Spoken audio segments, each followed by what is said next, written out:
Hey, good morning, friends. Mark Holmes here with my buddy Cowboy Joe Boo. And as always, thank you guys for watching, commenting, and subscribing to the Joe Boo Sports Report. Without you guys, this literally does not work. And thank you for joining this morning's edition of Don't Sleep on the Dallas Cowboys, because you literally cannot sleep on the Dallas Cowboys because things happen late in the evening, late at night, first thing in the morning, so you want to be up to speed with all that is America's team. And wow, so much happened last night, I'm not sure where to begin. Something's going to have to give with the Dallas Cowboys offense. We know that things have not been good.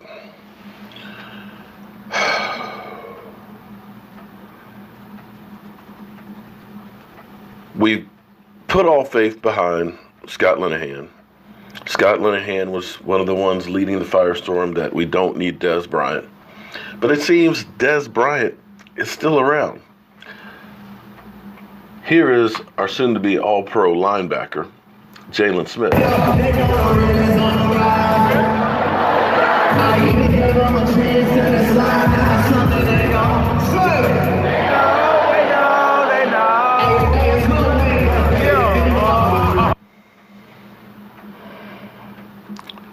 Yeah. So Jaylon Smith is hanging out with Dez. We know Dez is close by. We know Dez is getting his body together. We know Dez has turned down offers. He's been to New England. He's been to Baltimore. He's been to Cleveland. But yet, there Dez sits. And I'll be one of the ones that, you know what? I'm not infallible. I make mistakes. When I make mistakes, I try and atone for them and try and learn from them. And I thought, I'm not saying Dez is perfect. Dez has his distractions. Dez has his issues and things like that. But you know what? Dez looks a whole lot better than what we've been doing right now. And I'm big enough to say that maybe I was wrong about a lot of things as far as Dez goes.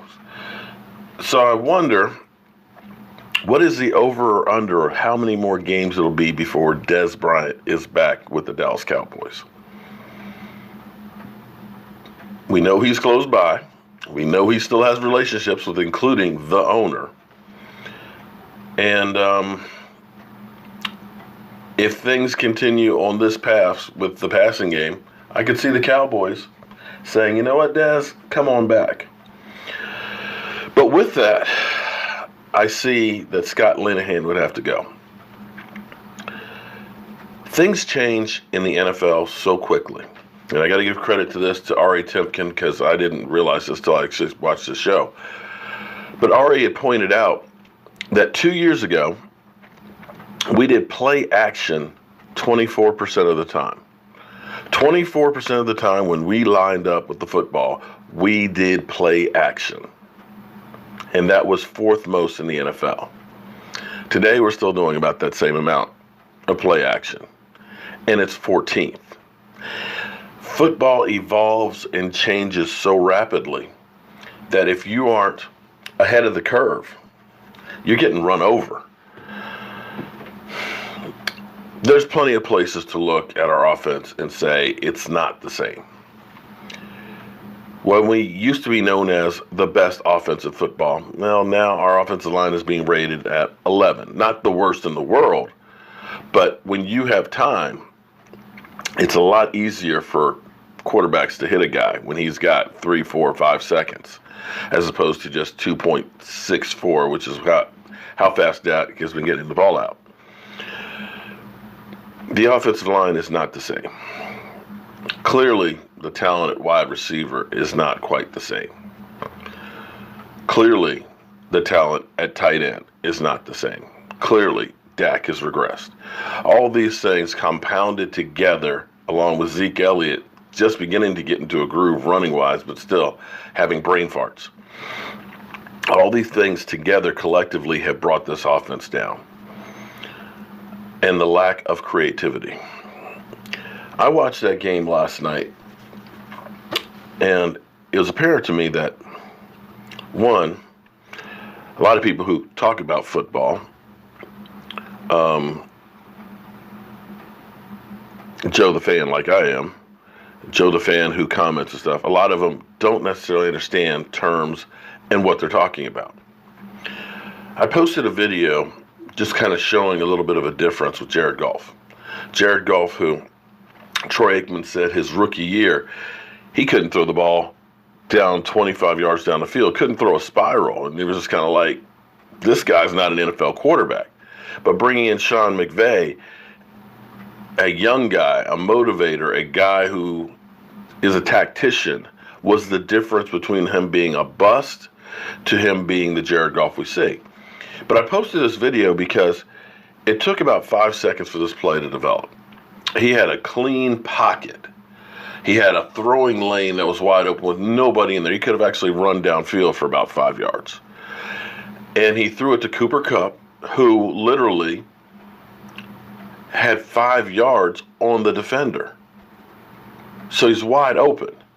And I was pointing that out to show that Dak's been under distress. And again, every time I say something to try and let you guys know what's going on, everybody just says Dak just sucks. Okay? Dak is sucking. I'll give you that.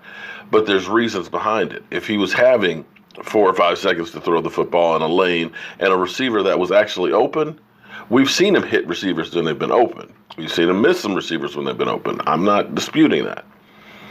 But when you have a clean pocket, you're not worried about getting hit from the left, the right, the middle. When you have a receiver who has some space, it's easy to hit him. And I posted that on Instagram, in which case it went to Facebook, and a person immediately said, well, Jared Goff threw him open. He had 5 yards. Do you understand what the term means when you say you throw somebody open? When you throw somebody open, let me at least drop it so you understand what that term means. Throwing somebody open means that the person is covered, but you throw the football where only the receiver can get it. That's where the back shoulder fade became big. Defenders over here on this side, you throw it to the back shoulder where the defenders on the other side can't get to it. It's basically threading a needle. It's the guy's covered. It's not that he's running free. The other thing that I noticed between the Vikings and the Vikings defense gave up 556 yards. I mean, it was just unbelievable. You went into that game figuring you got the Rams defense, you got the Vikings defense. This is going to be a slugfest with defense.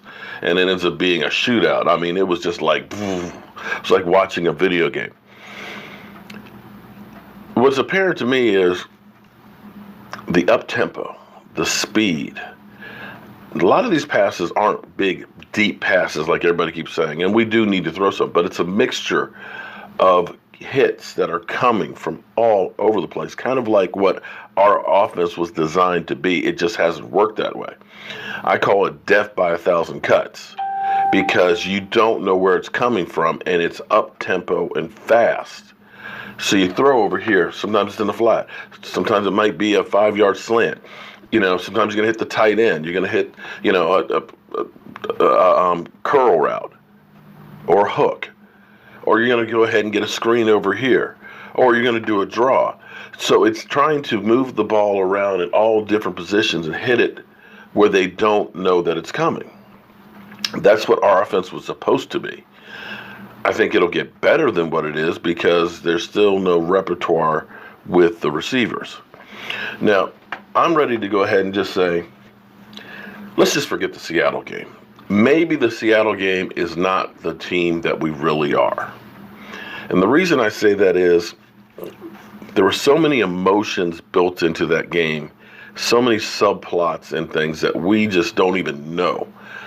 When you think about Chris Richard returning to Seattle, a place that he had been defensive coordinator for 5 years, it was let go not because of anything he did. You get that emotion sitting there. Tyler Lockett says they knew on one of the touchdown routes what the call was going to be from the defense.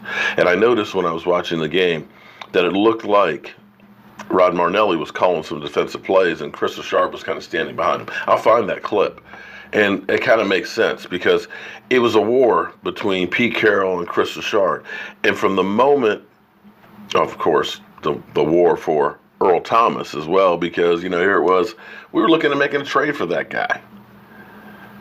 In fact, we supposedly said, are you ready for the trade tomorrow? So you had the emotion of that, and from the time he got that interception, you brought the crowd into it. And once the crowd got into it, we literally had no chance. So I'm going to go ahead and say, let's just toss that game.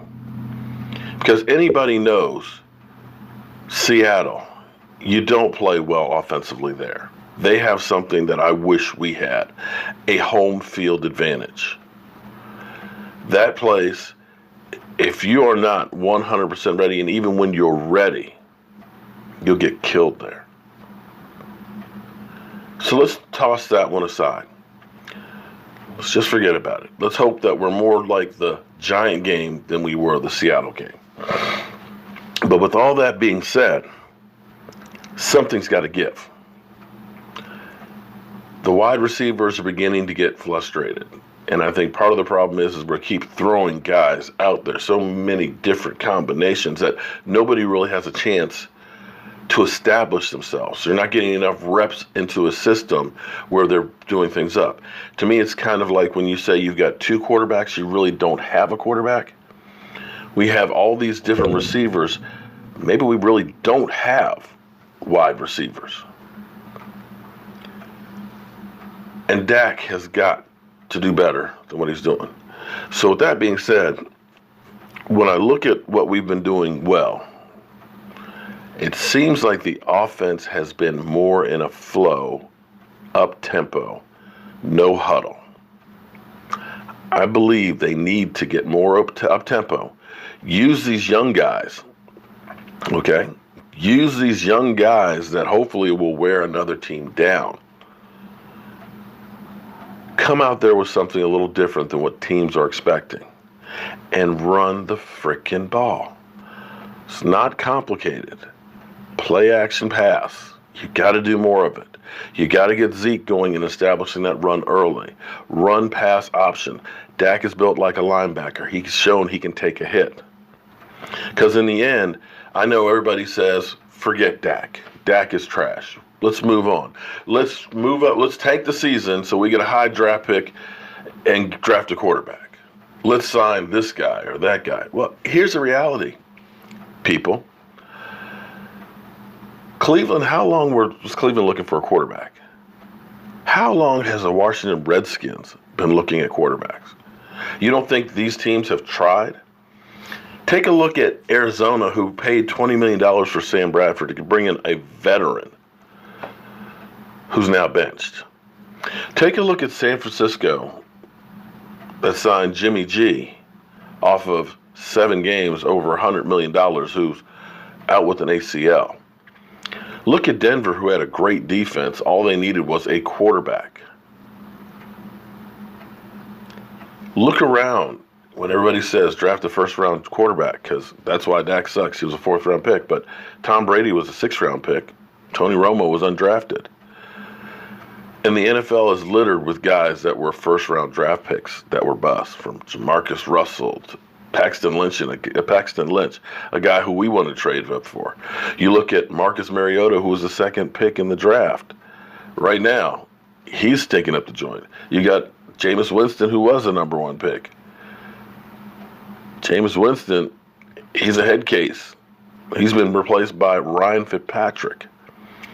So it behooves you to try and be sure that that guy isn't the guy. And if it's something he needs to be successful, you need to get that, be it coaching, be it players around him, whatever it is, because there are very few quarterbacks in the NFL. That's all I'm going to say. You can't just go to Kmart or Walmart or Amazon and just say, I need an NFL caliber quarterback that's going to take me to the Super Bowl. It just doesn't happen. All right, guys, it's Friday. We have our live stream tonight, of course, 9 o'clock Eastern. You guys, I know, always want to give me some crap. We'll definitely do calls tonight. We'll take them in, and we'll go a little overtime since we'll take some calls and stuff. And we'll see what happens with our Cowboys today. For the most part, the team is healthier than a lot of teams. And I think we still have opportunities as this season goes on. If we can stay healthy, if we can just get a little bit better each week, we actually have a soft spot here in our schedule, which allow us to be able to, hopefully, if we can get things right. We got the Lions. I know everybody's talking about their pass defense and everything else. They're still the Lions. Get the Lions. You got the Texans. We got the Jaguars. We got the Redskins. You've got some games that if you are playing your game the way it's supposed to be played, that you can get some victories. I'm not ready to give up on the season, and I hope you're not either. I'm Mark Holmes with Cowboy Joe Boo, and I'll see you guys later.